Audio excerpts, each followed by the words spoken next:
Welcome back to the Cabral HouseCall. I'm Steve Cabral, board-certified naturopathic doctor, and today we're going to tackle your questions on a Training Thursday.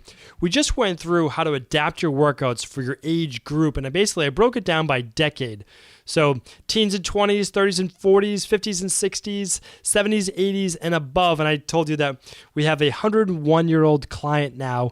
Pretty amazing, and it just goes to show you that yes, genetics do play a part in this, of course, and you can actually look at your genetics now and really help yourself out to a huge degree. But keeping your body strong is just so vital to be able to age with what I would call an optimal quality of life. You don't want to just live a long time if your body's going to be decrepit. And I break down essentially how to change your workouts for each decade or two as you age. All right, let's get into today's questions. So we're going to talk with our first question today, our first guest, and it's from Ben. Ben asks, should I use the bike or treadmill for cardio? So most people are doing cardio to keep the weight off. Some people are doing cardio because they train for a sport, maybe like a triathlon, or they're training for the marathon, whatever it might be. I'm going to assume that this is for body transformation because that's, again, why I think a lot of people do cardio. And if you were training for a marathon, you'd know you probably want to do some running, so those specific things. So let's talk about it for body transformation. So there's a couple different things to look at. The treadmill, out of really anything, is going to be the most abrasive and hard on your joints. And the reason is that you are literally running on 2 feet. The front foot is striking the ground. Typically, people run with improper running biomechanics, and they're landing on their heel. That's generating a tremendous amount of force up through their heel, through their knee, through their hip, into their lower back, and beyond. So unless your body is in great biomechanical order, meaning that your knee joint is properly aligned with your ankle and your hip, which most people's aren't, and that causes that little patellofemoral pain or knee pain in general. Again, it's never the knee. It's hardly ever the knee. It ends up being the knee. Other things are out of alignment, but that's not today's show. So what I would say is this. For the longevity of your joints, I would personally recommend you do a spin class, or I recommend that you do a upright bike. The elliptical is fine. There's different hybrids now of ellipticals. Those are fine. They're not as much biomechanical work, which means that you're kind of gliding on them. And even though they might tell you that they're burning like 800 calories an hour, they're really not. I mean, those machines are juiced to make it look like you're getting a better workout than you are. So if you're running currently on a treadmill now, you might want to just break up your days and do some treadmill and do some cardio. When I go for a run, I love it to be outside. Like I just want to be outdoors, taking in, I don't know if it's fresh air in Boston, in the city, but I can run and be outside, which is a little nicer than, of course, being on a treadmill. And being on a treadmill isn't exactly simulating outdoor running because obviously the treadmill is pulling you along, which is very different as well. So for the sake of your joints, unless you're in great biomechanical shape and unless you've already lost the weight that you want to lose, I would do the upright bike for now. And then you could do things like the step mill, which is the kind of the moving staircase. That's really nice too. But I know that wasn't part of your question. All right, Cynthia, moving on. Cynthia asks, should women do less days with weight so that they don't bulk up? Okay, great question. Get this at least once a week. Always going back to if I train with weights, am I going to bulk up?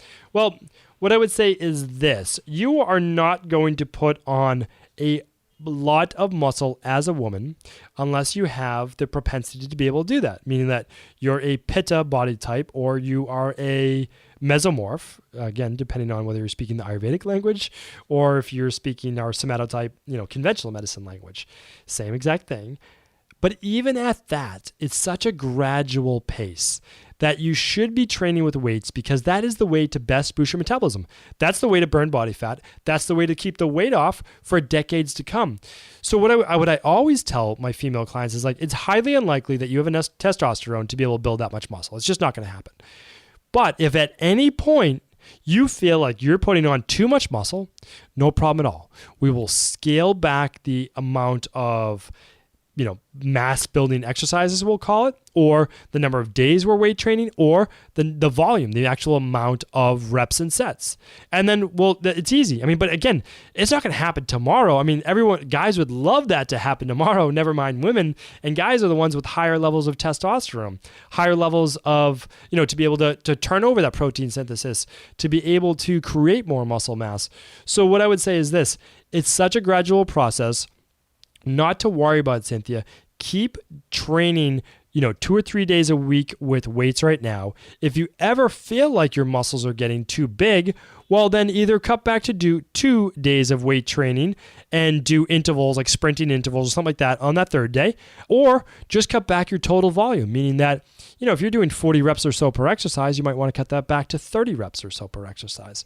So bottom line, do not stop. It's just, you're going to regret it if you do, because women lose muscle mass faster than men as well. It isn't fair, but it does happen. And you need that to keep your bones strong and healthy as you age. And to keep that's why, too, guys are better able to burn body fat. When we do body transformation type contests and all of that, we just see men are losing fat at a faster rate, typically have higher levels of certain hormones, and typically have more muscle mass, which helps facilitate that. Okay. Nancy is our last question of the day. She is asking, what should I drink during my workouts? All right. Great question. Fair question. So the bottom line is, if you're looking for body transformation, just drink water. All you should be doing is consuming lots and lots of water. So drink as much water as you can. If you're feeling like, oh, I don't need any more water, my thirst is covered, all of that, then great. If you're sweating, you should be drinking even more water, maybe with a little pinch of sea salt, but you should be drinking lots of water. So what I would say is, the only time you want to be drinking anything else except water is if you're looking to preserve muscle mass, and then you might do a smoothie during your workout. You might do which would be like a protein shake. You might be doing a fruit juice mixed with some type of creatine if you're looking to put on some mass. So for the majority of people, just water, just plain old water. And that is the best thing to do. You can add lemon to it. No problem with that at all. That would be totally acceptable. And what I would say, the only other maybe exception to that as well, or 2 exceptions, is we do allow our clients to use a greens powder. That's just basically under 10 calories. It's just greens powder. It's fruits and veggies. That gives them a little bit of maybe extra oxygenation or, negative ions coming into their body. And, if you're into alkalizing, you could look at that as well. And the other part is, you could do just a fresh vegetable juice. No fruit, low sugar, under 10 grams, and you could do that as a pre-workout or during your workout as well. So I love all of those things. I do that myself. I typically I do usually 2 smoothies a day. One will be after my workout, one will be for breakfast. What I will do during my pre-workout is I will do a greens powder, or I will do a fresh vegetable juice. I love both. It just depends on the access. If I have access to fresh juice, I'll of course do that. If not, I do a greens powder. That to me gives me that little sweet taste, and it gives me a little something as well to stay hydrated during my workout. So Nancy, I hope that answered your question. That's what we've been telling all of our clients for many, many years. It works exceptionally well for quenching your thirst, but also helping you keep your body transformation results coming. Thank you everyone today for tuning into Cabral HouseCall. I'll be back real soon answering more of your questions. As a thank you for tuning in today, I wanted to share with you the number one system my private clients in Boston and now all over the United States are using to lose weight, decrease bloating, improve digestion, eliminate skin issues, and increase their energy all day long. It's called the Cabral Detox, and without going into all the details right now, simply go to drcabraldetox.com and you can find out how my proven, simple 7-day system can help you lose weight and feel great. There's no hype, there's no marketing, and best of all, it's guaranteed or your money back.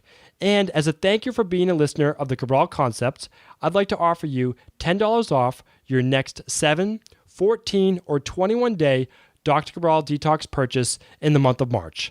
Simply enter the savings code MARCH10, all in lowercase, one word, when checking out. Thank you again for tuning in, and I look forward to hearing your success story soon.